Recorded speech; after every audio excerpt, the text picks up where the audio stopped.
Hello, everybody, and welcome back to WDW Radio Live. I am Lou Mongello, and this is the WDW Newscast for Wednesday, June 18th, 2014. Well, I was on a break last week because we were up in Virginia for the Mouse Meets event, but I am here, and I am back, and I'm glad to see you guys as well because I want to help you have the best possible Disney vacation experience and bring you a little bit of Disney magic wherever you are with this live broadcast every Wednesday night. My audio podcast, which you can find in iTunes, my videos, which you can find over at YouTube, as well as the blog, my books, CDs, mobile apps, newsletter, events, and more. You can find everything over at wdwradio.com. I'm really looking forward to getting back to the news tonight and chatting with you afterwards. Quick thanks again, though, to all of you who continue to go over to Amazon.com and post reviews about my new book, 102 Ways to Save Money for and at Walt Disney World. I really appreciate it. People like Alan Pepler said, "You may think you know it all, but Lou has covered even more ways to save money." Josh Hopkins calls it a great resource. T.R. Roger, Jay's mom, says it's going to save you it's going to save you hours of research.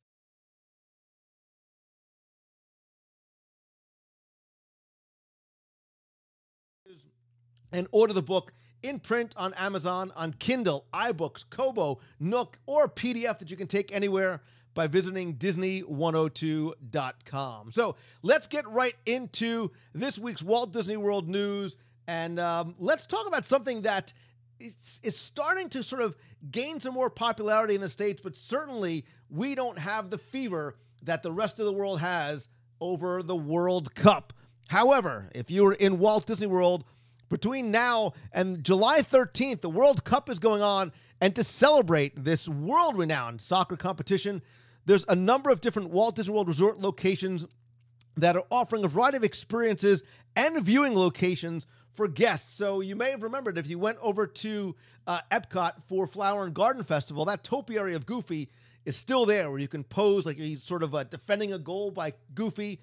You can also test your soccer skills by a Disney-created soccer experience over in the Germany Pavilion now through July 13th.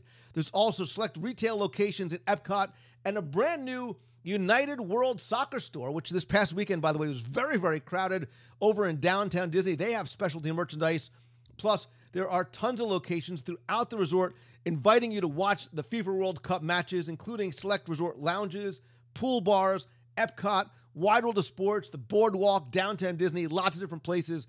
If you visit Disney's website, you can find out all the places you can go, and I guarantee you'll not be the only guy or girl in the seat cheering on USA or the country of your choice. So anyway, let's move over from soccer to the studios. Again, Star Wars Weekends is over, and that's not the only thing that's coming to a close. Because yes, believe it or not, as of, July 30th, the American Idol experience over at Disney's Hollywood Studios is now going to start having 2 fewer shows before the finale each day. More importantly, the attraction is set to close its doors permanently after the finale on January 4th, 2015.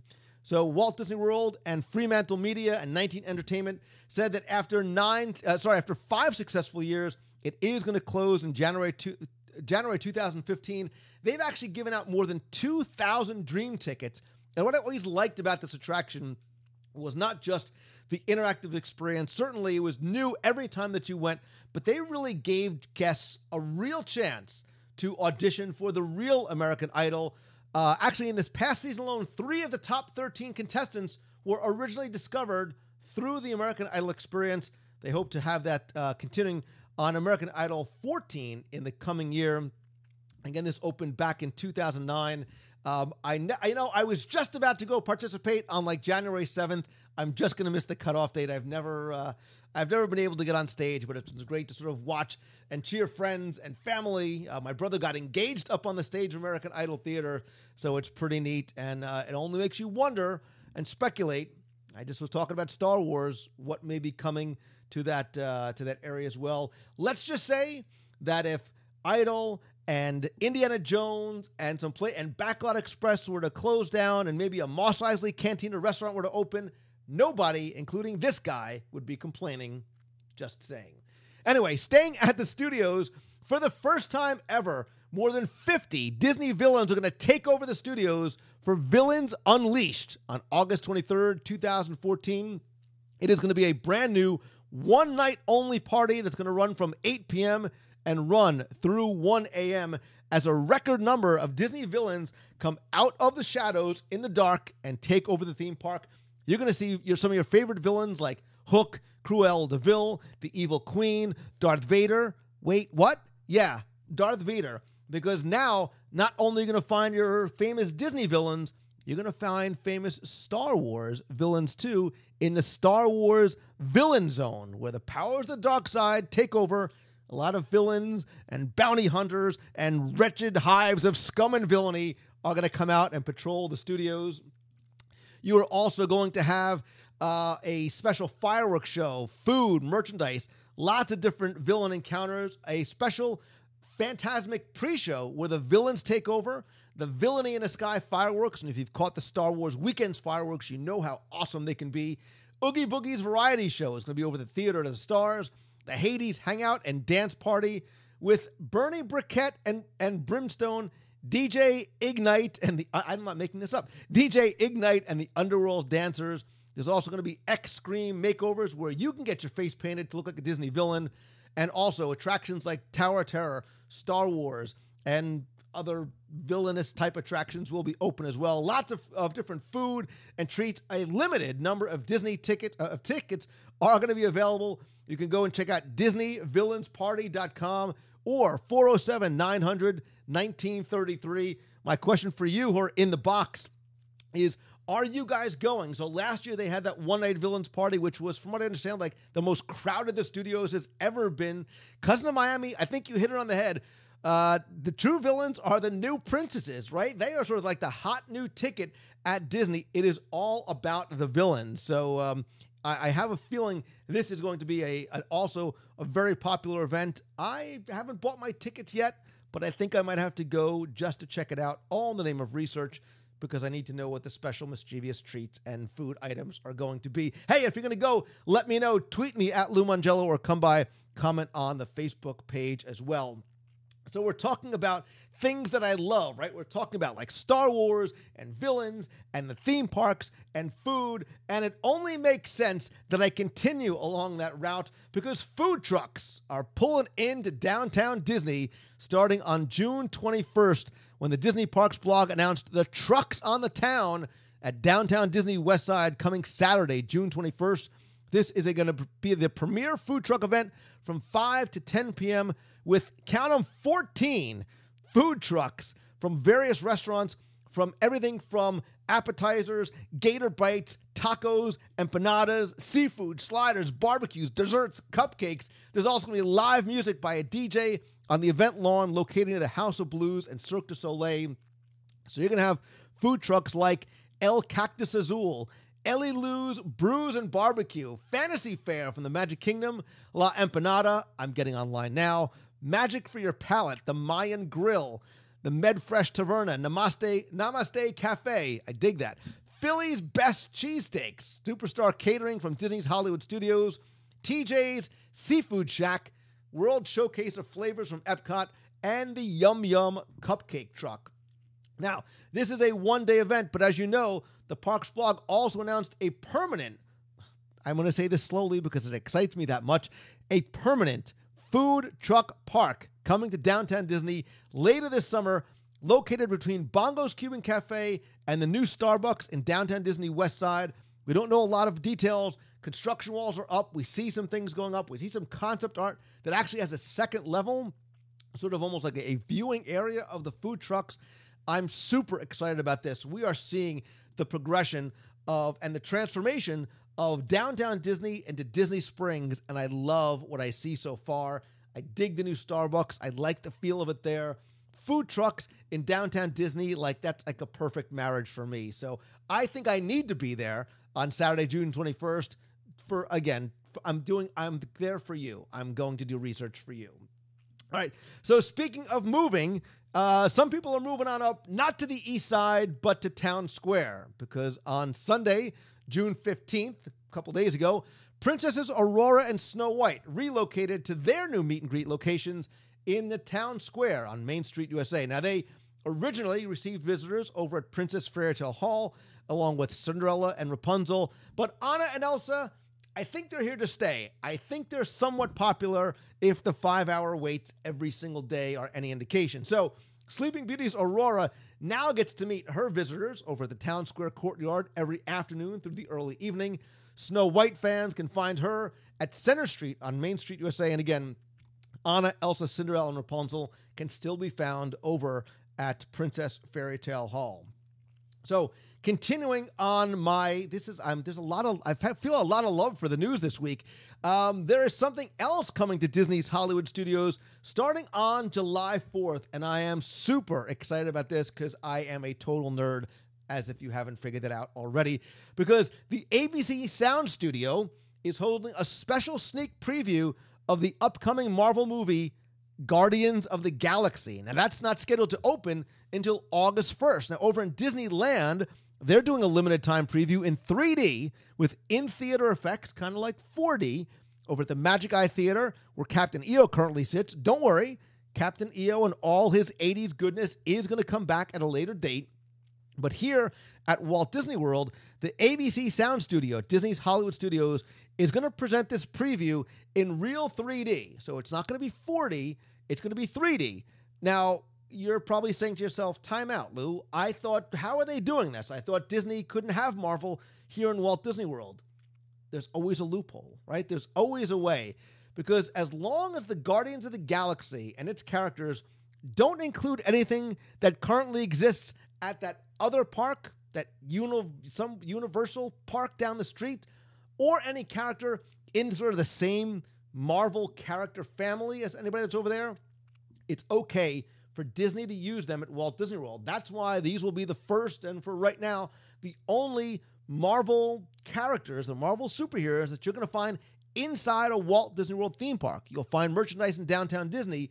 You won't find them or an Avenger rail or an Iron Man rail going through the parks, but there is an exception here because there's no Guardians of the Galaxy characters or character family members in the Universal Studios. So if you even pay attention to the Disney Parks blog post, it even says, from the studio that brought you the Avengers, they don't even mention the word Marvel. Also, here in Walt Disney World, it will not be a 4D experience. It will, and sort of like moving seats or things like that.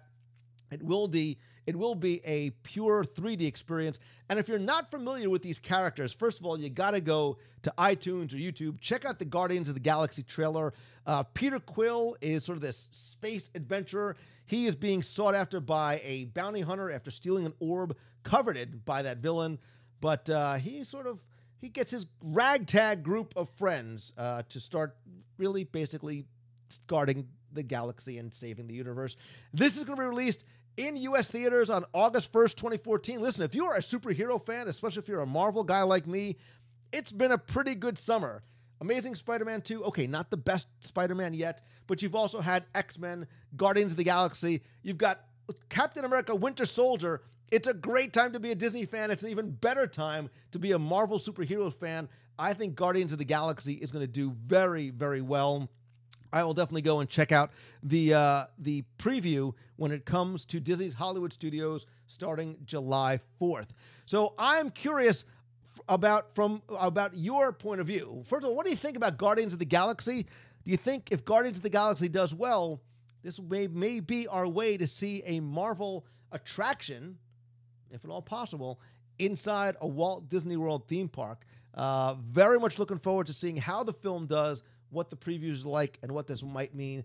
I suffice to say that I believe, and I'm purely speculating, that the expansion that's going on right now, this growth that started with New Fantasyland, it's continuing out over at Disney's Animal Kingdom with a huge expansion of Pandora, which is going to make, in my opinion, Disney's Animal Kingdom the nighttime park. Not just a nighttime park, it's going to be the nighttime park at Walt Disney World. I take my glasses off for effect.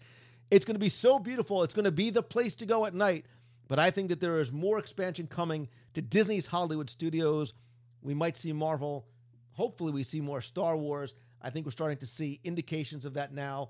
There's reasons why the hyperspace hoopla went away. I think we're looking more towards getting back to the integrity of those characters with Star Wars Rebels, the new film coming up, a lot of other things that might be coming. Hopefully, it means some expansion to the studios as well. Let me know your thoughts. I'm watching the chat room for the rest of the night tonight, but you can also leave comments over on our YouTube channel at youtube.com/WDW Radio. You can leave comments at facebook.com/WDW Radio or tweet me. I am at Lou Mongello. Couple of quick reminders too. Listen, as much as I love being able to chat with you guys here on the live show every Wednesday and on Twitter and on Facebook, I believe that nothing, as you know, beats a handshake and a hug, and events are better when they are shared with friends. So coming up this summer, don't forget, we've got our Neverland and Sea events. Now, obviously, we have our cruise on the Disney Dream, August 10th through the 14th. There are still cabins and great rates available, but we also have our land portion of the event. On Saturday, April 9th, we have a special lunch party and a live recording of WW Radio where you could be part of the show at the Atlantic Dance Hall. And then as a special treat, I told you there were surprises in store. That night, you also get a ticket included with your Atlantic Dance Hall admission. You get a ticket to our private Illuminations dessert party. Epcot admission required, not included.